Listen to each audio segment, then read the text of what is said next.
Hello, and welcome to the sixth and final mini webinar in the Spark Your Family History Story series. What can DNA really tell you and what it can't? I'm Barbara Beauregard, your presenter today. In this session, we'll explore both the power and limitations of DNA testing in family history.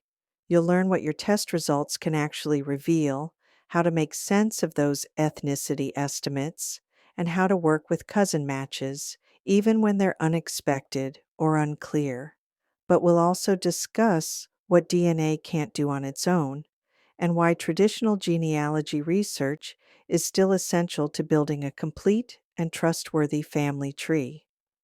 Whether you've already taken a test or are simply curious about how DNA fits into your research, this webinar will give you the confidence to interpret results and use them wisely. Let's get started. Most DNA testing companies provide ethnicity estimates, and they can be a fun way to spark curiosity about your heritage. But it's important to remember these are broad estimates, not precise answers. The results are based on reference panels, which get updated from time to time. That means your ethnicity breakdown can change, even without taking another test. So think of these estimates as a starting point, not a confirmed fact. They're great for opening doors, but not for drawing hard conclusions. One of the most powerful aspects of DNA testing is its ability to connect you with biological relatives, siblings, cousins, and sometimes even unknown parents. It's especially valuable for adoptees or anyone with gaps in their family history. These matches can help confirm relationships or expand your family tree in meaningful ways. But keep in mind, sometimes DNA reveals unexpected results. You may discover that someone you thought was a relative, like a parent or sibling, may not be biologically related. These moments can be emotional, so it's important to approach DNA testing with openness and care. There are three main types of DNA tests used in genealogy: autosomal, mitochondrial, and Y-DNA. Autosomal DNA is the most common. It's the kind you get from companies like Ancestry.com or MyHeritage, and it includes DNA from both sides of your family. Anyone can take this test, and it's great for finding cousin matches across multiple generations. Mitochondrial DNA, or mtDNA, traces your maternal line, your mother's mother's mother, and so on. Both men and women can take this test. Y-DNA follows the direct paternal line, from father to father to father, but only biological males can take this test because it's based on the Y chromosome.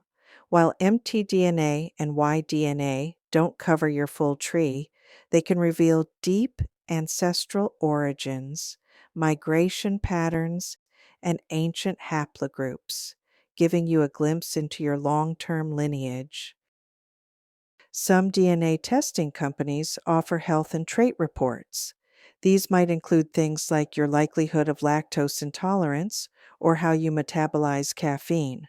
While they can be interesting, remember, these reports are not medical diagnoses. Always consult a healthcare professional before making any decisions based on DNA test results. We're all Homo sapiens, and we actually share about 99.9% of our DNA with each other. It's that tiny 0.1% that makes each of us unique, and that part comes from both of our parents. When you take a DNA test, it can tell you how much DNA you share with someone else who's also tested. That means you both have matching segments in certain spots on your chromosomes. But here's the thing, it can't tell you exactly how you're related. What it does give you is a clue.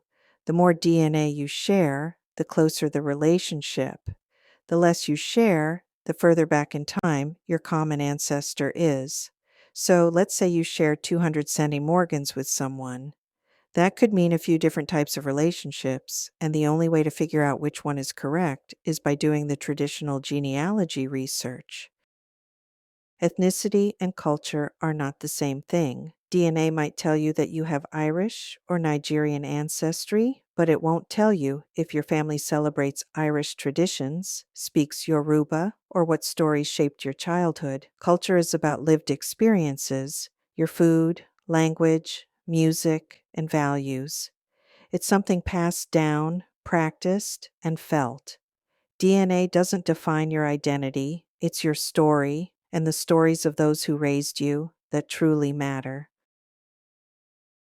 DNA results can be deeply personal and, at times, unexpected. Some discoveries bring joy, a long lost cousin, a new branch on your tree. Others may come as a surprise or even a shock, like uncovering unknown parentage. These findings can trigger a wide range of emotions: excitement, confusion, sadness, or even grief.